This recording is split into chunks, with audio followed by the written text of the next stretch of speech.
আসসালামু আলাইকুম প্রিয় দর্শক, কেমন আছো সবাই? আশা করছি সবাই অনেক অনেক ভালো আছো। আমিও আলহামদুলিল্লাহ বেশ ভালো আছি। আজকে আরেকটি রেসিপি নিয়ে হাজির হলাম।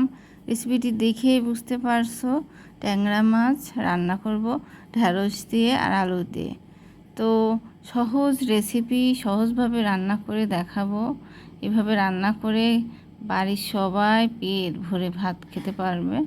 তো মাছটি আমি ভালো করে ধুয়ে নিয়েছি, সুন্দর করে ধুয়ে এখন আমি হালকা করে ভেজে নেব। তো তার আগে আমি লবণ, হলুদ, মরিচের গুঁড়ো একটু দিয়ে মেখে নিচ্ছি মাছটাকে। তো মাছটাকে হালকা করে কিন্তু ভাজবো, বেশি মুচমুচা করব না। এই মাছগুলোকে ভালো করে বেশি মুচমুচা করলে আর কি স্বাদটা থাকবে না। আর মাছটা যদি একটু ছোট হতো তখন ভাজার প্রয়োজন হতো না। এই মাছটা একটু বড় হওয়ার কারণে আমি ভেজে নিব। তো এটাকে আমি হালকা করেই ভাজবো, সেই জন্য আর কি। ট্যাংরা মাছ না ভাজলেই হয়, একটু বড়োর কারণে আমি ভেজে নিচ্ছি। তো রান্না তো সবাই কম বেশি সবাই পারে। তো আমি যেভাবে আর কি রান্না করি সেটাই শেয়ার করলাম সবার মাঝে। তো ভিডিওটি যদি সবার কাছে ভালো লেগে থাকে, আমার রান্নাটি যদি সবার কাছে ভালো লেগে থাকে, প্লিজ সবাই কমেন্ট করো। আর অবশ্যই একটা লাইক তো অবশ্যই দিবে। আর লাইক দিয়ে আমার ভিডিও শেষ পর্যন্ত দেখার অনুরোধ জানাচ্ছি। নতুন বন্ধু যারা আমার ভিডিওটি দেখছো, প্লিজ একটা সাবস্ক্রাইব করে একটা লাইক দিয়ে আমার পাশে থেকে যাও। আর আমি এই যে মাছগুলা হালকা করে ভেজে উল্টে পাল্টে নেব। এভাবেই মাছ ভেজে রান্না করলে, হালকা করে ভাজলে ভালো হয়। তো মুখে খাওয়ার জন্য যখন আমরা মাছ ভাজি তখন কিন্তু মশমশা করে ভেজে নিই।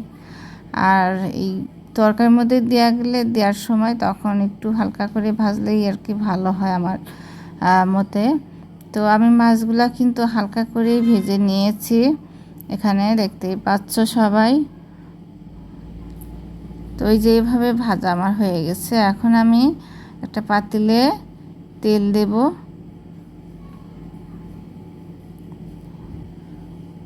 আর এখানে পেঁয়াজ কেটে রেখেছি আর মরিচ কেটে রেখেছি, এগুলো আমি এখন তেলে ভেজে নেব। তেলটা গরম করার পরে আর কি এগুলো দিয়ে দিচ্ছি। এখন দিচ্ছি রসুন বাটা, আদা বাটা আর জিরা বাটা। 1 চামচ পরিমাণ বাটাগুলো দিয়েছি।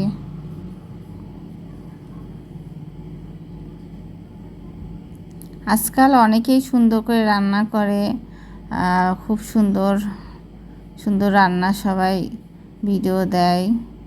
তো তার কাছে বোধহয় আমার রান্না কিছুই না। এই আর কি, আমি যা রান্না করি ফ্যামিলির জন্য সেগুলোই শেয়ার করার চেষ্টা করি। জানি না কার কাছে কেমন লাগে আমার ভিডিও। তো ইতিমধ্যে আমি 1 চামচ হলুদ দিয়েছি, 1 চামচ মরিচের গুঁড়া আর ধনিয়ার গুঁড়া দিলাম।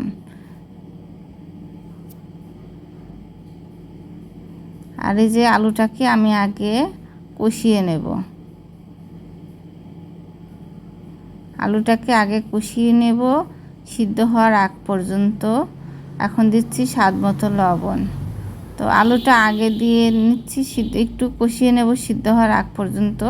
ঢেঁড়সটা একসঙ্গে দিলে আর কি ঢেঁড়সটা কিন্তু গলে যাবে। আর ঢেঁড়স হচ্ছে নরম নরম ধরনের একটা তরকারি, সেজন্য ঢেঁড়সটা অল্পতেই গলে যায়। এই জন্য আমি ঢেঁড়সটা পরে দেব, আলুটা আগে কষিয়ে সিদ্ধ করে নিব।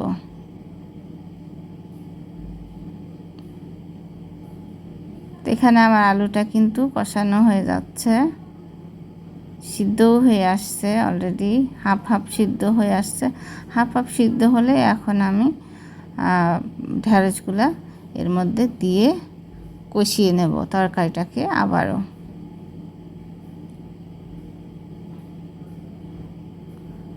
এই গরমের সিজনে কিন্তু ঢেঁড়সের তরকারি ভাজিটা ভালো লাগে না। এভাবে যদি তরকারি রান্না করা যায়, বাড়ির সবাই কিন্তু পেট ভরে ভাত খেতে পারবে।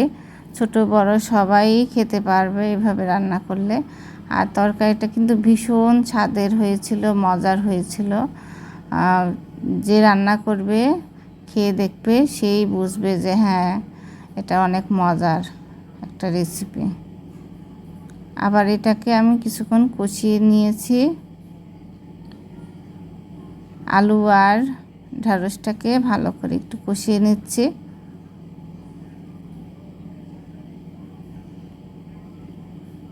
তো সবগুলো আমার কষানো হয়ে গেছে, আর বেশিক্ষণ কষানো যাবে না।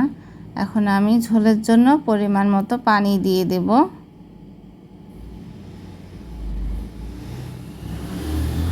এখানে নিজের ইচ্ছা মতো ঝোল পানি দিলে পারেই হবে। তো আমি আমার ইচ্ছা মতো আমি এখানে পানিটা দিয়েছি। ঝোলটা আর কি একটু কম রাখলেই ভালো হয় ঢ্যাঁড়সের তরকারি, বেশি ঝোল রাখলেও মজা লাগবে না। তো আমি এই যে এমন করে পানি দিলাম ঝোল রাখার জন্য। এখন বলক আসার জন্য আমি আবার ঢেকে দিলাম। তো এই যে বলক এসে গিয়েছে তরকারিটা, এখন আমি মাছগুলো দিয়ে দেব, ভাজা মাছগুলো দিয়ে দেবো। মাছটা দেখেই অনেক লোভ লেগে যাচ্ছে। তো মাছগুলো আমি এখন দিয়ে নিচ্ছি। তরকারিটা কিন্তু ভীষণ মজা হয়েছিল। এইভাবে সবাই রান্না করে খেয়ে দেখতে পারো।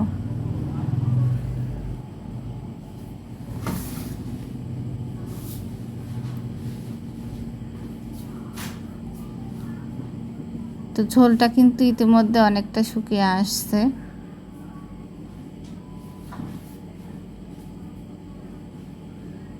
দেখতেই পাচ্ছ তরকারিটা ভীষণ লোভনীয় হয়েছে।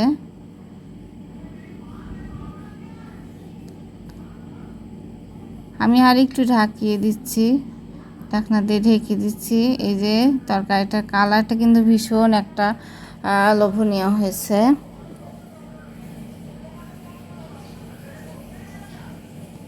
তো এখন আমার তরকারিটা হয়ে গেছে, আমি পরিবেশন করব, বেড়ে নিচ্ছি তোমাদের দেখানোর জন্য আর কি। এই যে তরকারিটা বেড়ে নিয়েছি।